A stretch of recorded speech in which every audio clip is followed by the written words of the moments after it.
پرشنونده ترین اپیزودهای قبلی رو، پرشنونده ترین اپیزود فصل 2 رو بازپخش میکنیم. روابط از دست رفته.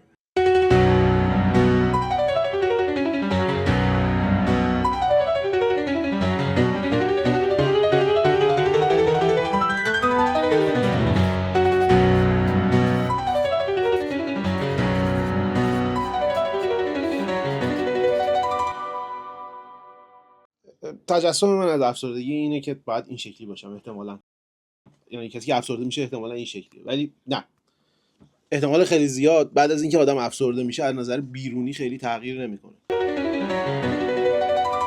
منم توی شرایطی بعضن این حسو داشتم ولی از نظر ظاهری هیچ فرقی نمیکرده. تو همین شرایط، حالا بحثم این نیستش، تو همین شرایط من یه پادکست خیلی خوب گوش کردم از بی پلاس، بعد رفتم کتابو خوندم، خیلی جذاب بود.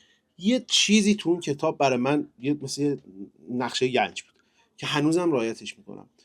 تو اون کتاب یه عالمه چیز توضیح میده راجع به اینکه وقتی شما افسرده این چه اتفاقی براتون میفته و برای برون رفتش باید چیکار بکنید.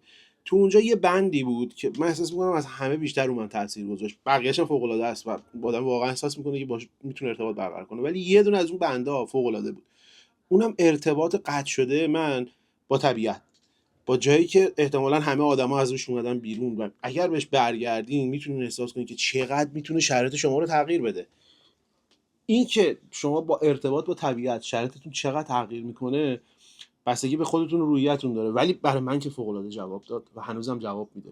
هنوزم بعضن به خاطر اینکه نمیتونم خوب تمرکز کنم یا احساس خوبی ندارم سعی میکنم همین فرمول رو پیاده کنم، جواب میده.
مقصود من اینجاست، اینجا که میتونی کلن از اون حالت شهری یه مقدار خارج بشیم، یه مقدار به اون ریشه برگردیم.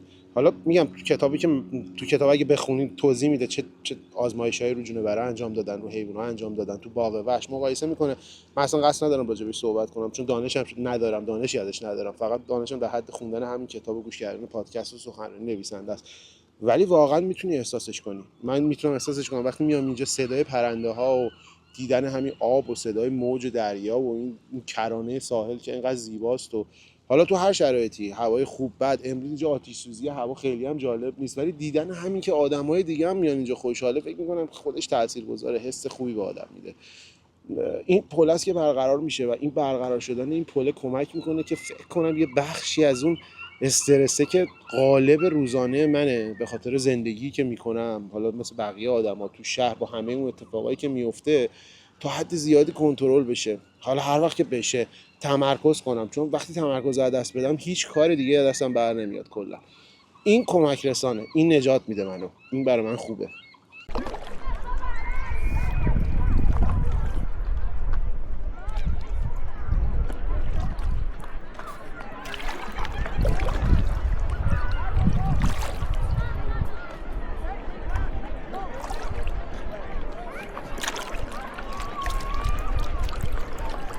اشکی دسته خیلی باحاله.